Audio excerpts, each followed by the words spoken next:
strength as a government, beyond the prudent application of public resources, is the ability to plan and the discipline to follow through on our well-laid plans regarding project execution, timely payment of verified claims to vendors, and a flair for effective supervision so as to protect the long-term interest of taxpayers.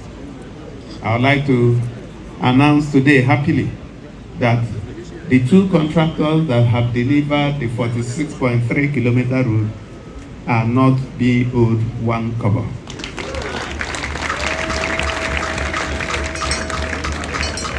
The remaining part of the contract, Section 3, being executed by CCECC from Abreba all the way to Umuahia, will be ready very, very soon, and the contractors will also be paid, and commissioning will happen in no distant future. Today's commissioning ceremony is an eloquent testimony to our resolve to doing things differently as a government. This administration has zero tolerance for shoddy jobs or the kickback culture that enables them. Project terms are clearly defined, and once costs are agreed, nothing below the agreed specification is ever acceptable. This afternoon, we can see for ourselves that we build to last. Without exaggeration, we can assure that the long stretch of road starting from Umuahia to Umuahia will serve motorists and a broad category of users for decades to come.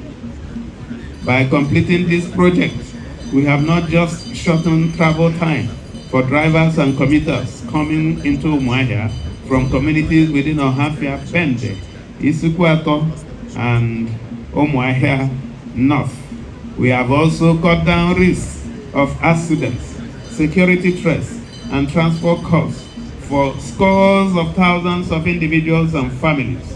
Anyone living or doing business along this axis can now travel safely to Umuahia and other urban centers within and outside the state at any time of the day or night, unafraid of harassment by criminal elements who took advantage of the vast state and the darkness of the road in the past to wreak havoc on innocent travelers. As the Honorable Commissioner for Works, Engineer Don Otuncheroti, and other very important stakeholders noted in their separate remarks, the completion of this road now guarantees speedy and safe transportation of agro-produce from our agrarian communities to the urban centers, thereby cutting costs of food items while empowering farmers economically. This road will ultimately unleash the wholesale economic potential of this part of the state by making farming attractive to a new generation of young people, support job creation, and ultimately deal a big blow on the menace of poverty in many communities. It is also instructive to underscore the point made by Magandibo, Senator representing the Abia South Senatorial Zone, Senator Eninaya Baribe, that a lot of our compatriots who populate Aba and Umuahia are from this part of the town and would like to visit home virtually every weekend. We have made that possible. By rebuilding strategic public infrastructure such as this, we are actively eliminating the barriers that stunted the productivity of our people for decades. Never again will farmers suffer avoidable losses on account of bad roads or inability to push their products to the urban markets where they attract higher returns. The good news is that there can be no excess supply of agricultural produce in the market because of the exploding population of our metropolitan communities. Individuals and families are relocating to Abia in record numbers owing to the steady improvements in our stock of urban infrastructure, security of life and property, and our friendly disposition to business. We are more than glad to welcome as many as are willing to tap into the new opportunities that are emerging in the state. Once you can add value to the economic and social realities of our communities, you are welcome. We recently launched several public-private partnership initiatives to significantly extend the boundaries of our urban corridors through investments in real estate, public utilities, and transport networks. Our long-term goal is to build a large urban sprawl that will close the boundaries between Umuahia and Bende and beyond, Umuahia and parts of Isialangwa, and then Aba and the remaining part of Isialangwa, Osisioma, Obingwa, and Okwa. On Hafia, our third urban corridor would cater to the remaining part of Abia North.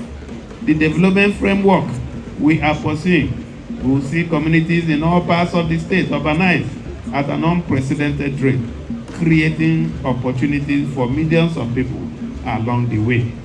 So what we are saying here is that we are transporting urbanization to the rural areas so that people can live in their communities and enjoy the good life of the urban communities, and also their economic activities will be enhanced.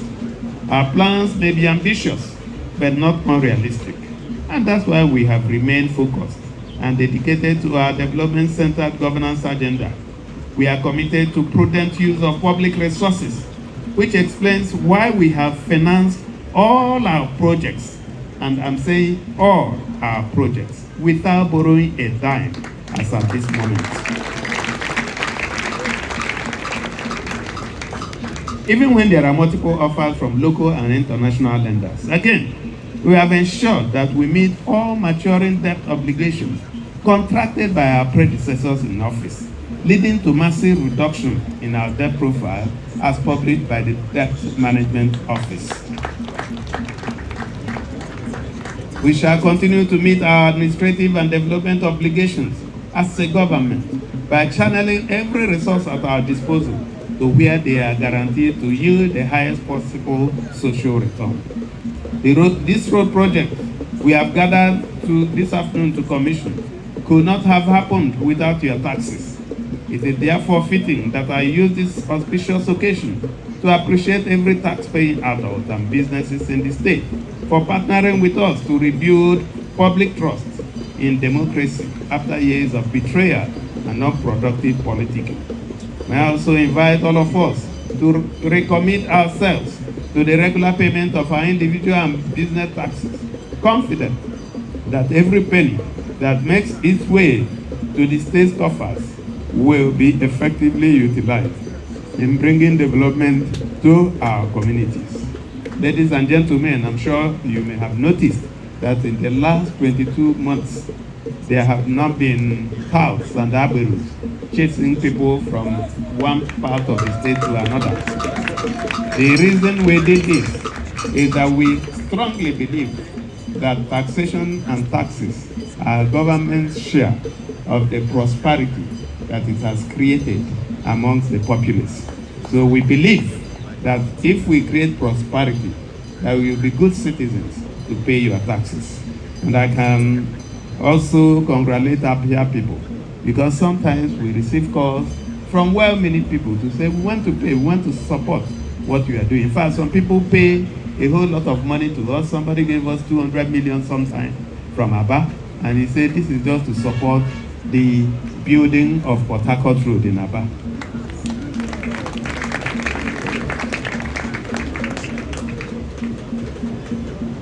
It is important to announce that these new public infrastructure projects will yield greater dividends when individuals and businesses leverage them to create wealth and job opportunities in the communities through investments. This is the best time to invest in Abia because the government has not just created a friendly environment for enterprise.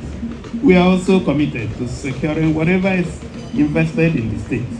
Our brothers and sisters living in different parts of the world are invited to make the most of the new streams of opportunities in the state to bring their wealth home. We have gotten reports of the incessant theft of crops and farm produce in different communities across the state by criminal elements. The state government is also in receipt of multiple complaints of the destruction of crops and farms by livestock. None of this is acceptable.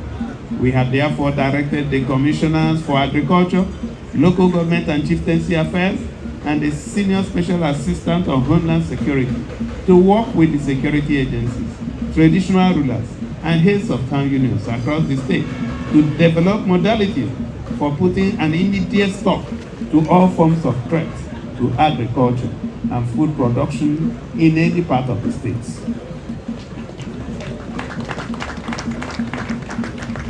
Abia, like I have mentioned before, is welcoming to anyone who is capable of adding value to our economy.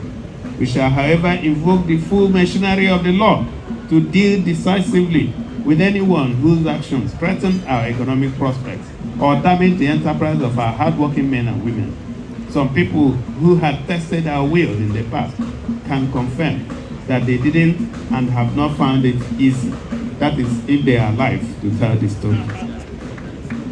Over the next few months, we shall commission more roads along this corridor, including the Nonya Eluama Road, Arochukwu Ndi Okereke Uzuakoli Road, Arochukwu Umuahia Road, and of course, Section 3 of this road, which shall be completed in the next few weeks.